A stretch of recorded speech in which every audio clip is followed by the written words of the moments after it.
Hey guys, welcome back to another episode of the B2B Rebellion. Really happy to have somebody on today that's a New York Times bestseller, actually. And we've been speaking a fair bit over the past week or so just around what makes him tick and how he thinks and his process towards how people should sell. Been super interesting. And I think you and I actually tick in a similar way, Alex. You like to keep things relatively simple. And you also, you know, we were just speaking before this around speaking in front of audiences and different things is also something I enjoy doing. It's something that gives Alex a lot of energy as well as his focus on revenue. So Alex is a very focused on revenue side of things. So as a marketer, that's always focused on the sales side and also the marketing side, and tying both of those teams together and focusing on the number one goal, which is revenue. What Alex's process is, which he's going to bring us through in a couple of minutes, is really focused on joining those two groups together, I feel, right, from marketing and sales. But I keep on saying your name without actually properly introducing you, Alex. So Alex Goldfayn is who we have on today. He's as I said, best-selling author. He's got a couple of books, some of which you can see in the background. He's got another book coming out soon, which is called 5 Minute Selling. He runs a consultancy called the Revenue Growth Consultancy. And he works with a number of different clients from numerous industries there. But basically what he does is he teaches that structure in terms of how to sell, right? And keeps it as simple as possible in order to keep people focused on that sell. And it's a super simple structure, but it can pay massive dividends based on what Alex has told me. So Alex, welcome. Great to have you. Thank you, Andy. Thank you for having me. I appreciate it. Wall Street Journal bestseller, not quite New York Times yet, but I'm trying to get there, Andy. I'm trying to get there. Sorry. To me, that's just as good though, mate. That's just as good. Thank you. So Alex, I've given you a bit of an intro there, mate, but I typically don't do people enough justice, you know? Like you've got books behind your shoulders there, mate. Tell us a little bit about yourself. Sure. So I run a revenue growth consulting practice. As you said, I grow companies. My clients average 10 to 20% sales growth annually on top of whatever they were on pace for. The book over this shoulder, Selling Boldly, is the most recent one before the new one. That's the one that became the Wall Street Journal bestseller. That one's all about the mindset and the psychology of selling more, because sales success, I believe, follows mindset. We can't outsell our mindset, you know.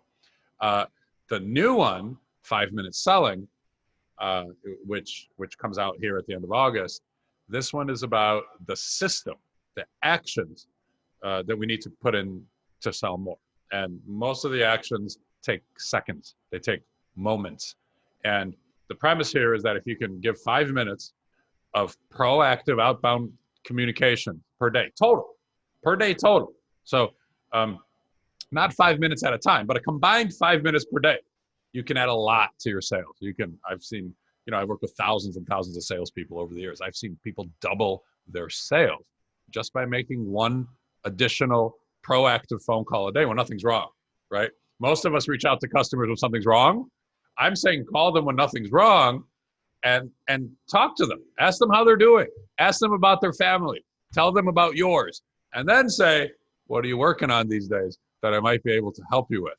And if you do that, even one a day, you're going to do 200 in a year, right? And if it gets good to you and you do 2 a day, you'll have 400 in a year. And how can your sales not grow? How can your business not grow? Now, that's just you. Now, imagine if all your colleagues do it too. Let's say you work with 10 people. That's 4,000 proactive phone calls a day. How can the business not grow? It's impossible. You can't do that much proactive communication and not grow sales. Man, I love your funneled approach in your brain there, by the way. I'm just seeing your brain like working out, if I have this amount at the top and they're making 1 call a day, then it boils out into this, and that means revenue. That means growth. I mean, it's super really simple. Good at doing like fast math in my head, If you have this many people doing this many things, here's what it means. Yeah, absolutely. But it's so funny, whenever I speak with people that are like-minded like yourself, I always find like the things that you're saying, it's not rocket science, which is great, by the way, which is something which is really important to me, because I think people that preach rocket science when it comes to marketing and sales are just doing it because they want to make themselves feel important, right? That's my typical view on things. And the challenge is trying to take something which can be complex and then translate it into something simple, which you've just done. But like that premise of just making a meaningful phone call a day, like you've worked with so many sales teams. Are there really sales teams that aren't doing that? I would say that 90% of sales people in the world, because I've seen them in all different industries, all different companies, 90% do not make proactive outbound phone calls. And now they're very good at answering the phone, right? We excel at serving the customer, and we also excel at taking orders. And so we have our big customers who we're close with, and we're great with them.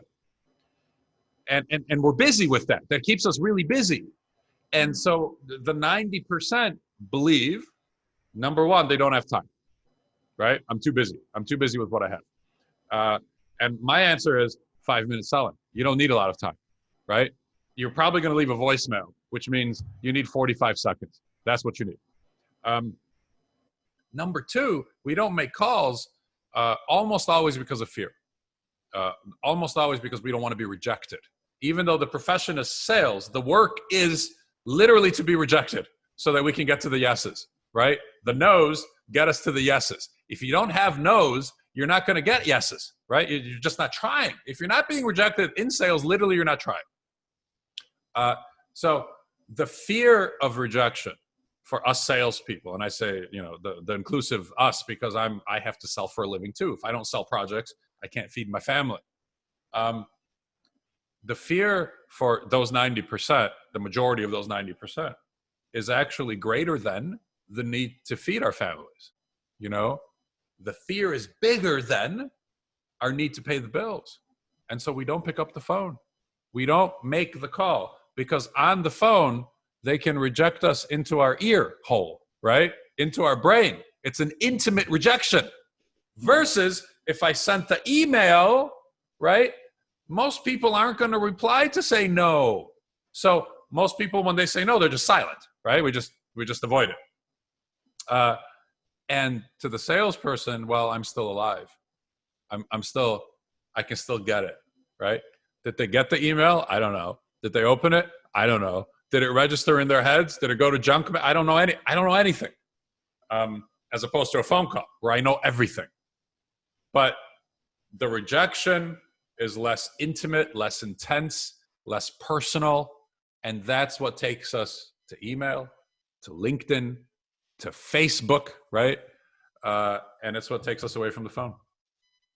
So your 5 minute selling premise is a lot of it's to do with the phone, is it? It has to do with proactive outbound communication, which is the phone calls and who to call and what to say, but also then the things to communicate even when people call you, taking the incoming calls, which all of us spend our days doing. There's things that we can communicate, and I'll give you two examples. And these will grow sales tremendously, dramatically, and they take like 3 seconds. So the did you know question. Did you know we can also help you with X or Y or Z? So Andy, I don't want to put you on the spot. Give me a Leadfeeder did you know question, please. Give me a service that you offer. Yeah. Did you know that we can also offer your marketing and sales team on account-based marketing and account-based sales? Great. So I was watching the clock. 5 seconds that took you, right? Okay. So that was great. Can you give me another one? A different one? Yeah. Did you know that you can recognize the companies from your total addressable market visiting your website using Leadfeeder? Excellent. Also 5 seconds. And so we know statistically that 20% of these did you know questions turn into business over time, right? Because I've tracked hundreds of thousands of did you know questions over the years. So we know statistically that if you asked 5 of those, you just did 2 in 10 seconds. If you asked 5 in 25 seconds, you would close 1. Eventually, maybe not at the moment, but over time, you would add 1 line item of new business. And if you asked 500 did you know questions at 5 seconds each, you would close 100 new line items of business, right? And again, now let's say you're in a sales group of 10 and off we go. It gets really interesting in a hurry. The other quick 3-second thing you can say to people, which is even easier than the did you know questions that you did, is the reverse did you know question. And both of those things are a chapter in the book. They don't need a chapter. They need like a paragraph, but they were making me write chapters because I was writing a book. So the reverse did you know question is, what else do you need that we can help you with? What other services, what other lead generation services on your website are you looking for that I can help you with, right? We're talking on the phone now. What do you need to go to somebody else for? Let me help you with that. I want to help you, right? So reverse did you know question asks the customer to tell you what else they're interested in. And then you start to talk about it. And both of these techniques have literally generated hundreds of millions of dollars for my clients over the years of new money. And we know because we track it. We connect the dollar figures to the 3-second question.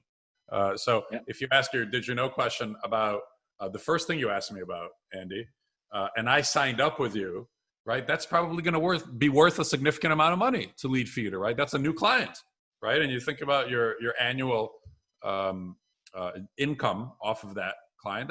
So we attach dollar figures to the 3-second to 5-second efforts, right? So those are two things. So yes, we can call out, but there's also very effective things we can say, we can communicate to people who are calling us.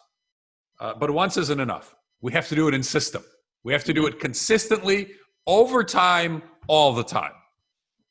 For sure. I mean, just those two things alone are hugely valuable. Like does the did you know questions. So I've been taking notes here, by the way. So like, you swear we weren't recording this and I'm taking notes, but the did you know question, super, super interesting. And also the, and what else can we do to help you? Yeah. The and what else thing is like, is interesting to me because that is also like an internal coaching thing for management as well. When you're trying to get more out of your employees.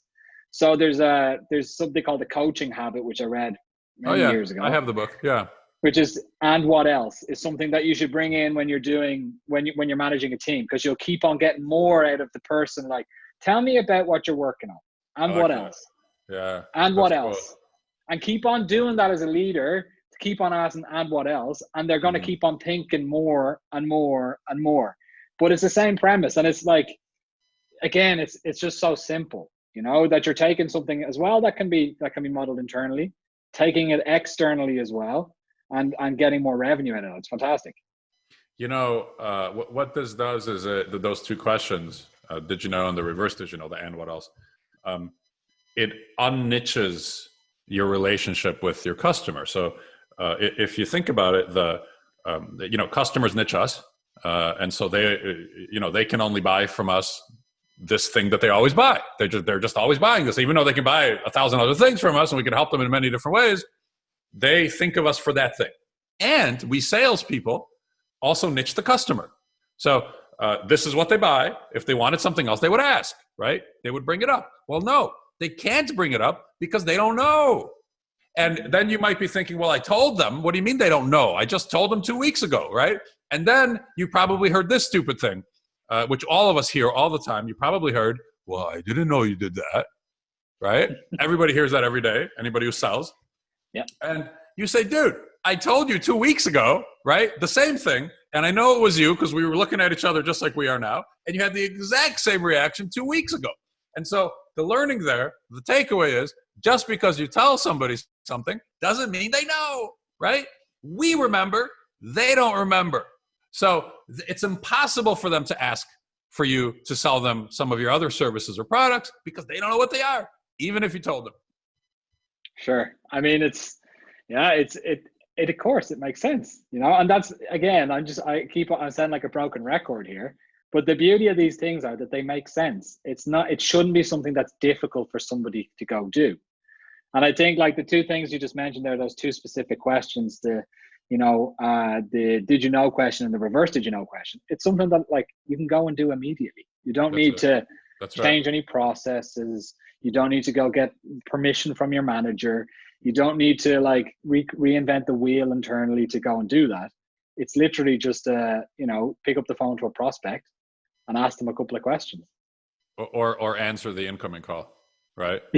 Just as, address whatever they're calling you for and then say, hey, by the way, did you know that we can also help you with this or that? Or by the way, what else are you looking to get quoted, right? Because I'd love to help you with more. We do a lot more than that. For sure. Another one that works just as well is a quote follow-up, proposal follow-up. I've had clients go, so I work with a lot of distribution businesses, for example, and the average close rate there on quotes is like 20%, sort of across industries. And I've had clients, if the key is to track the quotes and then do 3 follow-ups per quote or proposal, 3 follow-ups. And if you have a list of what to follow up on, then you know what to follow up on. Again, rocket science, right? If I don't know what to follow up on, I literally can't follow up on it. So I've had clients go from 18 to like 65% close rates. So 18% close rate before the quote tracker, 65% close rate after the quote tracker. And this happens in a matter of a month. Their close rate shoots up like that just because somebody's tracking it and doing the follow-up. Company-wide. That is insane. 18 to 65%. That's right. It was a chemical distributor that did that. I had another one. It was a plumbing supply distributor, so pipes, valves, HVAC, water heaters, air conditioners. They went from something like 20% before the quote tracker, and then they started keeping track of every quote over $1,000, right? Just recording it, follow up 1, follow up 2, follow up 3. That's it. They went to 81%, from 20 to 81 the next month, just by implementing a system to the following up. Because if we spend our days answering the phone all day, there's no time to follow up, right? I don't have a way to follow. And plus, what the hell do I follow up on? I don't have a list of quotes in front of me. And it's the same thing with proactive phone calls. We need a list of people to call. I feel like most proactive calls don't get made because we don't know who to call. We don't have anything in our lives that tells us who to call. So you need to give it 5 or 10 minutes at the beginning of the week, write down who to call, then go do it. It's everything I'm saying is in the book, by the way. Even the quote tracker, there's a tracker that you can go to my website and print out and use it to track. The call tracker I just talked about, there's a download. You can go to my website, print it out, start planning who to call. Perfect. I mean, look, there's some super takeaways here for sales and marketers, especially salespeople here. So, Alex, just before we finish up, where can people find you, and tell us when the book is coming out, mate? Good. So, book comes out last week of August from Wiley, and you can buy it anywhere that books are sold. So, Amazon will have it along with anywhere else you might buy a book. And my website, where you can go get these downloads now, is goldfayn.com. It's my last name. So it's GOLD for gold, and then FAYN, Frank, F like Frank, AYN like Nancy. So goldfayn.com. And I imagine there might be a link somewhere around the video. We're going to put a link within the video, don't worry, and in the description. Beautiful. Mate. Thank you. And so you'll see the book is bright yellow, so it's right on the homepage, and you can click on it and get your downloads. And frankly, you can start doing this without reading the book, because it's not that hard. Again, it needs a paragraph of detail, not chapters. And that's it. And if you buy the book, I'd be grateful. There's a 2-week challenge in the book, which is pretty cool. Can I talk about it for like 20 seconds? Yeah, go for it, please. Yeah. So the challenge is like this. So you've said several times, it's so simple. Well, it has to be simple, and the wins come quickly. So if you can ask 5 3-second did you know questions, right, in 15 seconds of work, you'll get a line item. So the 2-week challenge is give me 5 minutes a day for 2 weeks, which is 5 days a week. So that's 50 minutes total, 50 total minutes out of 80 hours, right? 80 working hours. And there's an assignment. So do, 5 proactive calls, 5 did you know questions, 5 other things. And it's in the book, exactly what I'm asking you to do. Plan it, track it using the forms in the book. And you will absolutely, after 2 weeks, see sales growing, see new opportunities, and see open sales progressed towards a close. You will absolutely see a lot of progress in your sales work and your sales results if you can give me 5 minutes a day for 2 weeks. Man, again, broken record, but I love the simplicity of it. It's like, as well, the fact that it's in your face, it's pushing you to do it. So I typically, my day turns out to be a disaster if I don't have a plan for the day. Like every day, I'll even show you. Look, I have my daily checklist here on my iPad. I write it down every day, and I cross stuff out as I go on. If I don't do that, that's right, I end up dipping in and out of different things and get really nothing done, right? And this is exactly what you're offering. You're offering this. Look, here's a plan for 2 weeks, go do these things, cross out your call a day, and then by the end of it, you've gotten a lot of mileage built up. And based on your conversion rates that you just mentioned before, about, you know, if you make enough of these calls, it's got a specific conversion rate that turns to meetings in terms of business. Yeah. Which is super interesting. I really like the process, mate. I really enjoy it. Thank you. It's like when you start a diet or any new habit and they ask you to give it a week or two, you know, give me 2 weeks of 5 minutes and you will see tremendous sales progress. You'll see new money, but you'll see a lot of new opened opportunities also in sales progress. So thank you, Andy, very, very much. I really appreciate it.